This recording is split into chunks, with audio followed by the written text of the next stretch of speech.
Kung naghahanap ka ng budget smartwatch na mukhang premium, maraming features at hindi masakit sa bulsa, baka ito na ang hinahanap mo. Sa video na to, i-review natin ang itel Smartwatch Fit O20 Ultra para malaman natin kung sulit ba talaga ito sa presyo niya.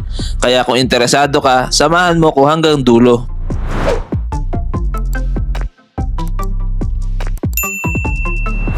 Pero bago ang lahat, unboxing muna tayo. Let's go!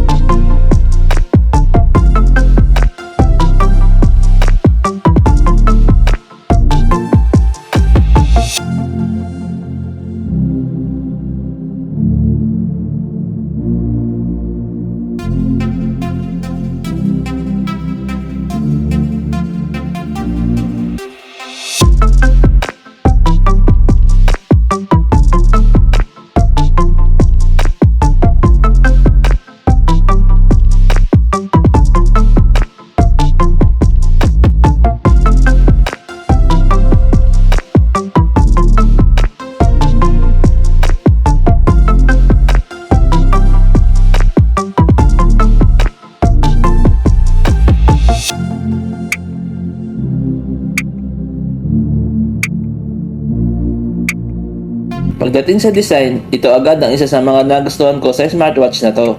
Medyo makapal ng body niya, pero para sa akin, iyon ang nagbibigay ng premium at matibay na dating. Hindi siya mukhang cheap kapag hawak mo, at ramdam mo agad na solid ang pagkakagawa. Gawa sa durable zinc alloy ang bezel, kaya mas matibay ito kumpara sa mga smartwatch na puro plastic lang ang frame. Malinis din ang finish at maayos ang pagkakagawa ng bawat detalye. Wala kang mararamdamang matutulis na gilid at komportable itong isuot kahit buong araw. Marami rin itong color options na pwede mong pagpilian depende sa style mo. Pero ang hawak natin ngayon ay ang titanium gold at masasabi ko isa ito sa pinakamagandang kulay. Eleganteng tingnan at pwedeng isuot kahit pang araw-araw, pang opisina o kahit may lakad ka sa weekend. Sa unang tingin pa lang, hindi mo isipin budget smartwatch ito dahil premium talaga ang dating. Isa rin sa mga napansin ko ay ang silicone strap niya. Hindi lang ito simpleng strap, dahil may textured pattern na nagbibigay ng mas magandang itsura. Malambot din ang materyales kaya komportable sa pulso kahit matagal mong isuot. Kahit pagpawisan ka habang naglalakad o nagwo-workout, komportable pa rin ang pakiramdam.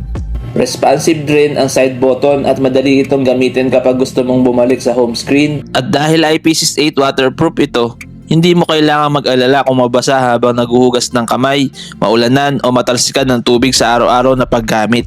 Meron itong 2.01-inch ergonomic curve display na isa rin sa mga highlights ng smartwatch na to.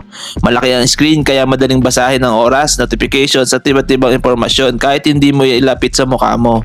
Maganda rin ang kulay ng display at malinaw ang icons at menus. Responsive rin ang touch screen kaya smooth ang pag swipe at paglipat-lipat sa iba't ibang menu. May quick access din sa home screen, swipe right lang at makikita mo na agad ang iba't ibang apps. Kaya mas mabilis gamitin. Para ma-maximize ang features nito, kailangan mo lang ito i-bind sa phone gamit ang iPulse app. Madali lang ang proseso. I-scan mo lang ang QR code na nalalabas sa smartwatch, i-download ang app at sundan lang ang instructions hanggang makonekta. Kapag connected na, dito mo makikita ang napakaraming watch faces na pwede mong i-download. Ang isa sa pinaka nagustuhan ko ay ang AI watch face. Dito pwede kang gumawa ng sarili mong design para maging unique ang itsura ng smartwatch mo.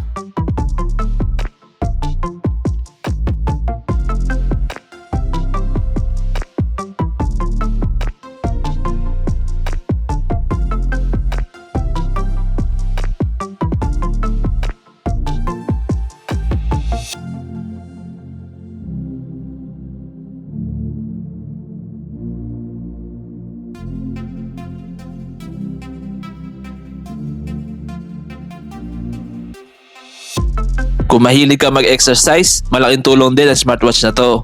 Marami itong sports modes na pwede mong gamitin para ma-track ang iba't ibang activities tulad ng walking, running, cycling at marami pang iba.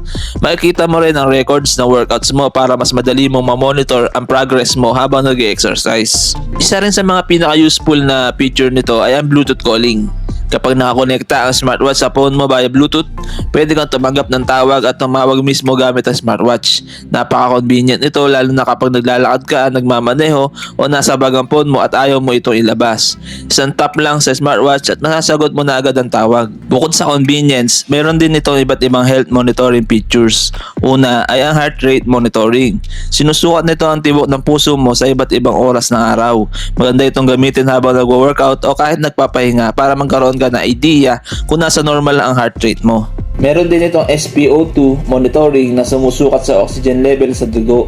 Makakatulong ito para magkaroon ka ng mas magandang overview ng kondisyon ng katawan mo, lalo na pagkatapos ng physical activities. At syempre, meron din sleep monitoring. Tinatrack nito ang haba at kalidad ng tulog mo para makita mo kung sapat ba ang pahinga mo gabi-gabi. Magandang reference ito kung gusto mong magkaroon ng mas healthy na sleeping habits. Ang price nito sa Shopee ay nasa 999 pesos lamang, pero pwede pa ito bumaba gamit ang vouchers. Overall, para sa presyong wala pa 1,000, masasabi kong sulit ang itel Smartwatch Fit O20 Ultra. Maganda ang premium nitong design, matibay ang build quality, komportable suot, malinaw ang malaking display, maraming watch spaces, kasama ang AI watch space, may Bluetooth calling, iba't ibang workout modes at may health monitoring features pa. Kung naghahanap ka ng budget smartwatch na hindi lang maganda ang itsura kundi functional din para sa araw-araw, isa ito sa mga magandang options na pwede mong i-check. Kung nagustuhan nyo ang review na to, huwag kalimutang i-like ang video, mag-subscribe sa channel at pindutin ang notification bell para updated kayo sa mga susunod nating tech reviews. Maraming salamat sa panonood at magkita-kita tayo sa susunod nating video.